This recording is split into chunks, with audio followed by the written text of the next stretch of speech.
When working with an adaptive course build in ALEKS, it's a great idea to add in some review modules before an upcoming quiz, test, or exam as a catch-all for students who have missed topics or have not retained those topics. What you'll want to do is you'll want to go to your assignments page in ALEKS and you'll see your modules listed here. If you click on one of your module names, it will take you into our module list or module editing page where you'll see all of your modules listed. You'll notice that I've already created a review module for modules 1 through 3 where I combined all of the topics from modules 1 through 3 into a review module. I also have added in a post-module knowledge check after module 3, so that will trigger first to see what the students have retained, and then they will be fed the topics that they either missed or have not retained during this time that they're in this review module. To build one of these review modules, it's pretty simple. You'll go in here and you'll click the plus new module, and I'm going to name this 4 through 6 review module.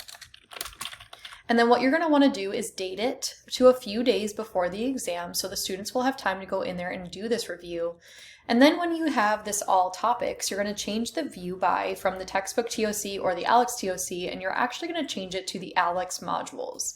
So what you're going to do is you're going to pull in from your previous modules that were built so you don't have to go in and search for the topics again. So I'm going to pull in everything from module 4, which is 10 topics, everything from module 5, which is another 10 topics, and everything from module 6, which is my final 10 topics, to create my 30 topic total review module. When I hit continue, you'll notice that it will default to going to the end of the screen. I'm actually going to uncheck that post-module knowledge check because I do not want the knowledge check to be after that. I want the knowledge check to be right before it. So I'm going to go back to my module 6 and check off the post-module knowledge check there and hit continue to save it into your course.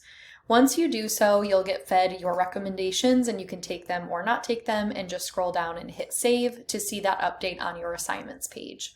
So now when you look at your assignments page, you'll notice this implementation has 3 modules with a post-module knowledge check to see what they've retained, and then they'll go into this review module for anything that they need to catch up on, straight into the next set of modules 4, 5, and 6 with the same setup of a post-module knowledge check and a review module at the end. If you want to create a review module for the entire course before a final exam, you can do the same thing where you just click plus new module and you can say final exam review module, and you can pull in everything from those review modules. Instead of pulling from the individual ones, you'll just pull in everything from the review modules to make it comprehensive of everything in your course. So don't forget, it's going to look like a lot when you first build it, 58 topics in this instance, estimating 6 hours and 23 minutes. But don't forget, the students will not actually have to redo these topics. It will only feed them the ones from this review module that they actually need to review, whether they just never did it in the first place or have not retained it. So just something to keep in mind when building that review module.